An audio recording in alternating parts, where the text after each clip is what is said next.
Hi guys, physics bye Melinda YouTube channel में आपका स्वागत है। अपन ट्वेल्थ क्लास फिजिक्स में चैप्टर नंबर 6 इलेक्ट्रिक सर्किट में क्लास नंबर फर्स्ट का अध्ययन कर लिया था। आज क्लास नंबर सेकंड के बारे में स्टडी करेंगे, जिसमें टॉपिक का नाम है व्हीटस्टोन सेतु, जिसे इंग्लिश में कहते हैं व्हीटस्टोन ब्रिज। अब ये व्हीटस्टोन ब्रिज क्या होता है, किस काम में आता है, किस प्रकार से इसको बनाया जाता है और क्या इसके उपयोग है, इसके बारे में आज स्टडी करेंगे, अध्ययन करेंगे। तो चलो बात करते हैं व्हीटस्टोन सेतु। तो व्हीटस्टोन सेतु होता क्या है? ये चार प्रतिरोधों का एक ऐसा संयोजन जिसमें किसी एक अज्ञात प्रतिरोध को ज्ञात करने के लिए जिस सेतु का उपयोग किया जाता है, जिसे व्हीटस्टोन सेतु कहते हैं। क्या डेफिनेशन है इसकी? चार प्रतिरोधों का ऐसा संयोजन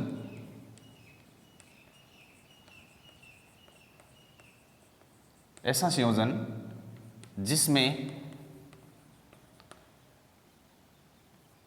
एक अज्ञात प्रतिरोध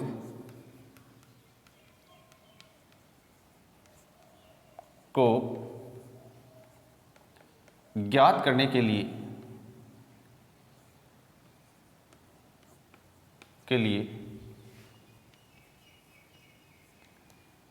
जिस सिस्टम, निकाय या सेतु का उपयोग किया जाता है,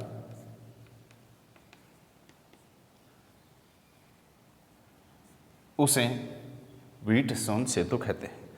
चार प्रतिरोधों का एक ऐसा संयोजन जिसमें एक अज्ञात प्रतिरोध को ज्ञात करने के लिए जिस सेतु, जिस सिस्टम, जिस निकाय का और जिस सर्किट का उपयोग किया जाता है, उसे व्हीटस्टोन सेतु, व्हीटस्टोन ब्रिज कहते हैं। अब देखिए, इसका सर्किट देख लीजिए। इसमें चार प्रतिरोध होते हैं।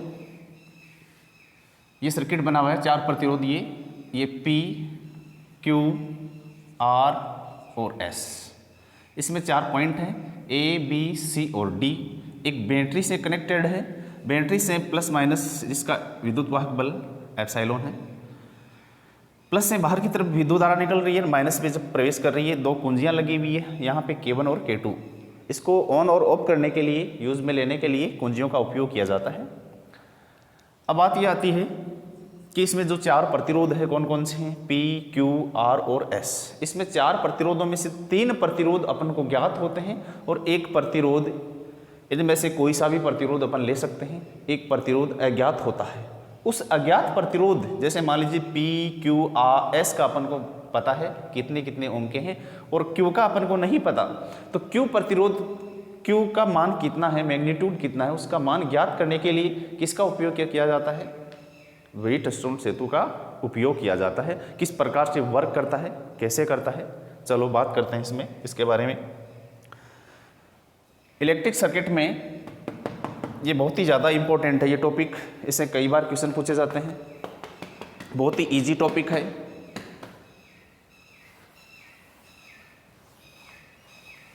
व्हीटस्टोन सेतु, देखिए, विद्युत धारा की बात करें तो विद्युत धारा हमेशा क्या होता है? उच्च विभव से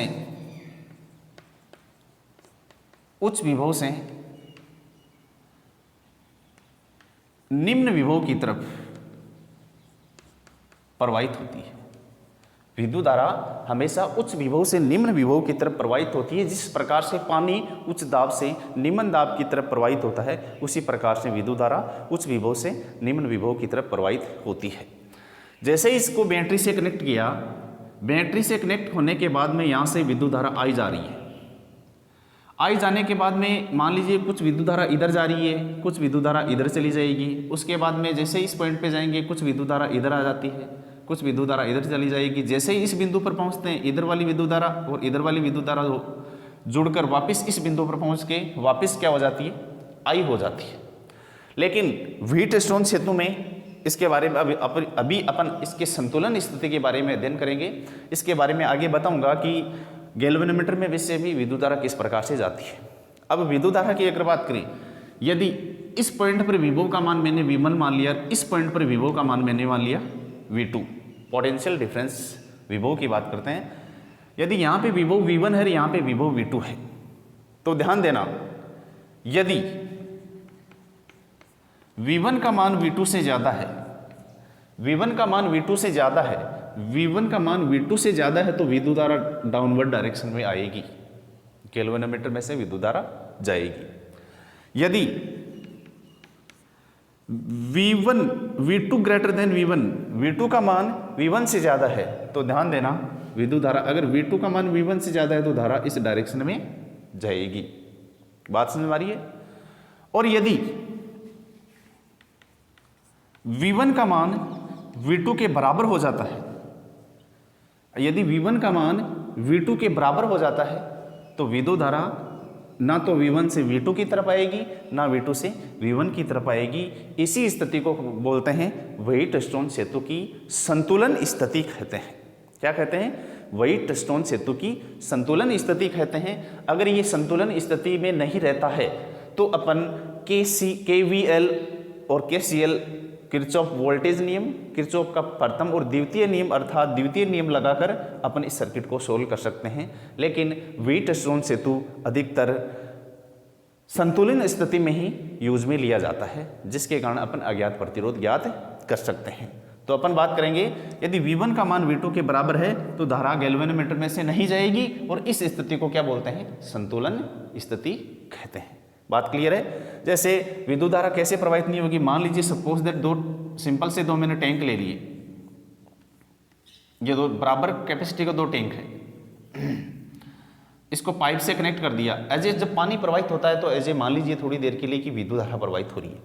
अब इसमें पानी भर दिया और इसमें पानी बिल्कुल नहीं है। थोड़ी देर बाद में अपन ये देखेंगे पानी इधर से जाएगा, जाते जाते क्या होगा, इसमें पानी इधर यहाँ तक आ गया, इसमें पानी यहाँ तक आ गया। अब क्या हुआ, पानी ना तो इधर से इधर जा रहा है, ना इधर से इधर आ रहा है। इसका मतलब क्या हुआ कि टैंक जो ये फर्स्ट सेकंड है, टैंक जो सेकंड है, सेकंड का दाब फर्स्ट के बराबर हो गया, इसलिए पानी प्रवाहित नहीं हो रहा है।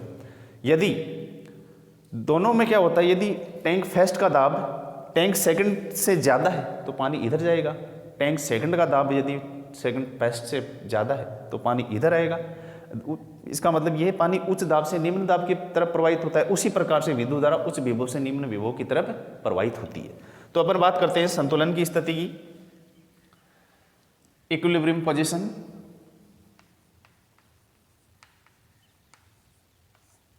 स्थिति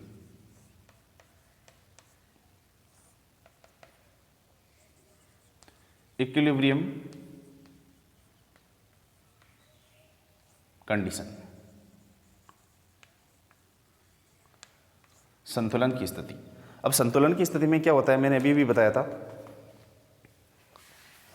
कि विद्युत धारा उच्च विभव से निम्न विभव की तरफ प्रवाहित होती है। चलो ठीक है।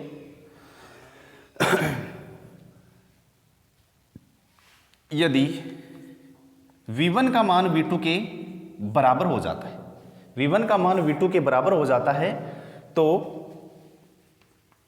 इस स्थिति में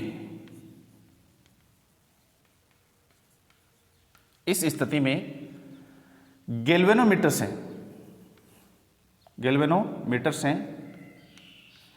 विद्युत धारा प्रवाहित नहीं होगी।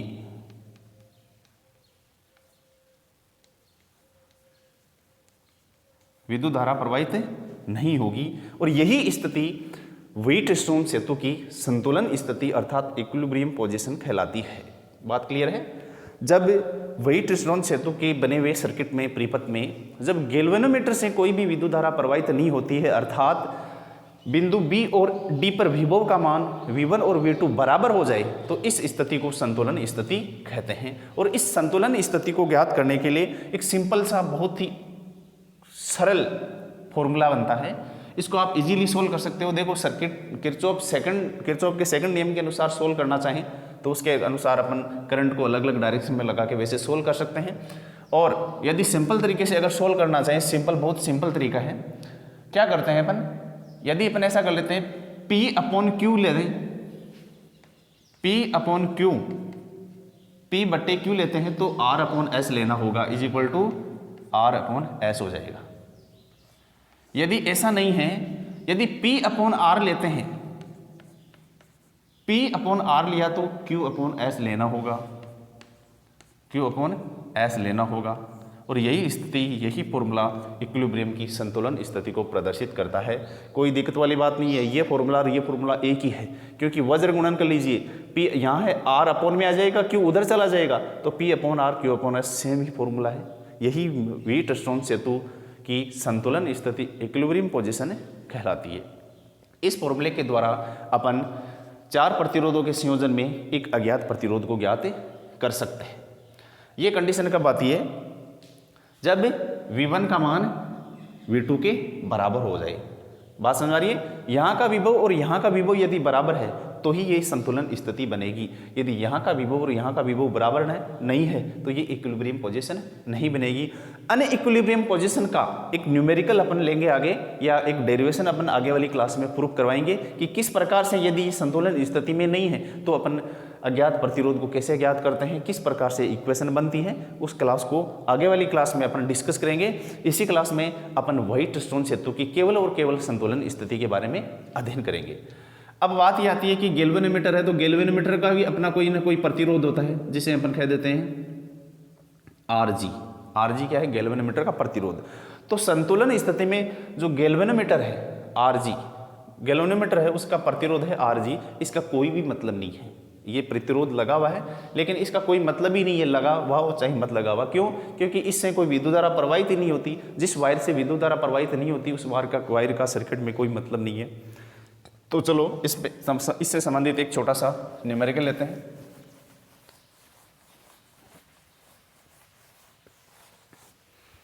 देखिए एक सिंपल सा क्वेश्चन है,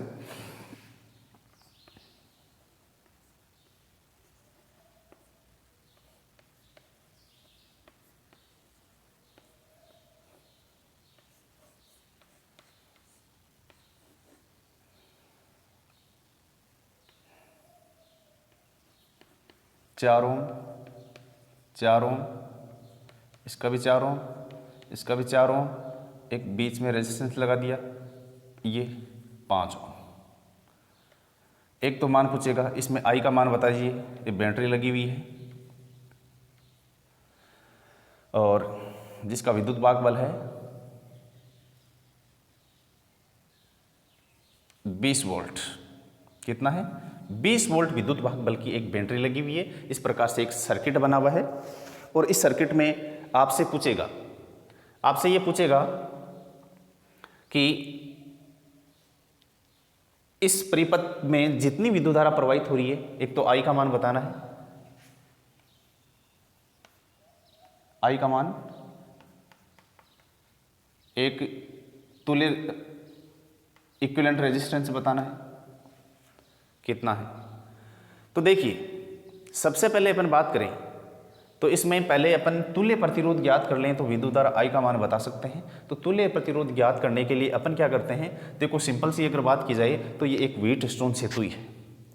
इसको अगर इस पॉइंट को अगर थोड़ा सा देखो इस प्रकार से बना दें तो ये 4 नीचे की तरफ 4 हो जाएगा, इधर 4 हो जाएगा, इधर 4 हो जाएगा और बीच में 5 ओम का कोई रेजिस्टेंस लगा हुआ है। अब हम ये देखते हैं, इसको मैंने P मान लिया, इसको Q मान लिया, इसको R मान लिया, इसको S मान लिया। अपन ये देखते हैं संतुलन स्थिति में है या नहीं है। तो P/Q is equal to R/S। देखते P का मान कितना है 4, Q का 4, R का 4, S का 4, तो ये 1 = 1। इसका मतलब क्या है, व्हीटस्टोन सेतु इक्विलिब्रियम पोजीशन में है। और जब संतुलन स्थिति में है इसका मतलब इस 5 ओम प्रतिरोध का कोई मतलब नहीं है सर्किट में। जब इस 5 ओम प्रतिरोध का कोई सर्किट में मतलब नहीं है तो अपन क्या करें, इसको सोल्व करने के लिए अपन क्या करते हैं, अपन को सिर्फ सिंपल सा सर्किट यही दिखेगा।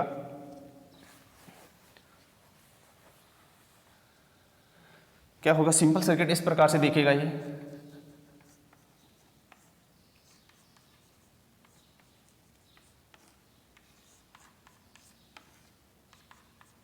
20 वोल्ट की बैटरी है, ये 4 ओम, ये 4 ओम, ये 4 ओम और ये 4 ओम, बीच वाले का कोई मतलब नहीं है। तो आप इसको सोल्व करोगे तो ये 4 और ये 4 श्रेणी क्रम में है, जुड़ जाएंगे, कितने हो जाएंगे 8। ये 4 ओम और ये 4 ओम किस क्रम में है, श्रेणी क्रम में, जुड़ जाएंगे 8। अब जब ये जुड़ेंगे तो सर्किट कैसे बनेगा,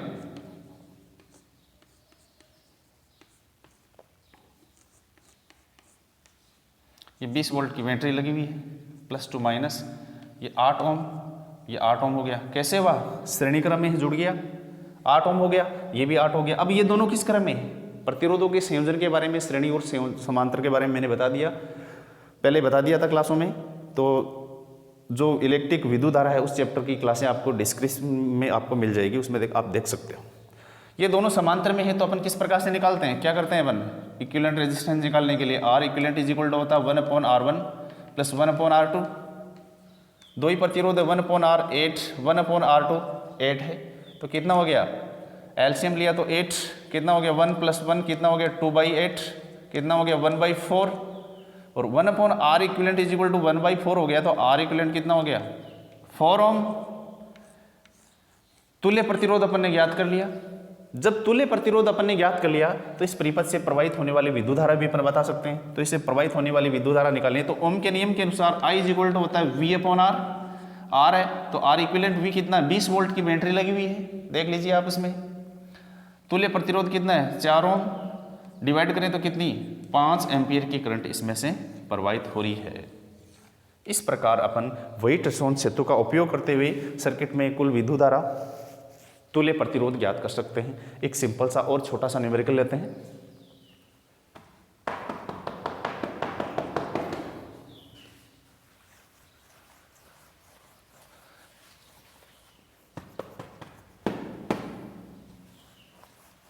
देखिए किस प्रकार से क्वेश्चन और बन सकता है।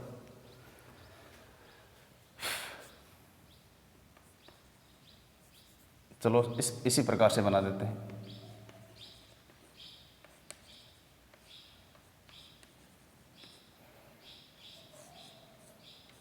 एक बैटरी लगी हुई है,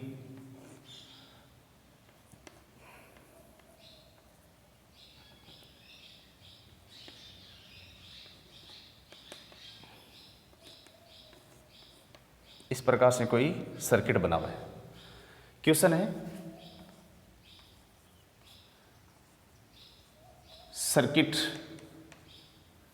इक्विलिब्रियम पोजीशन में है, संतुलन की स्थिति में, संतुलन की स्थिति में है।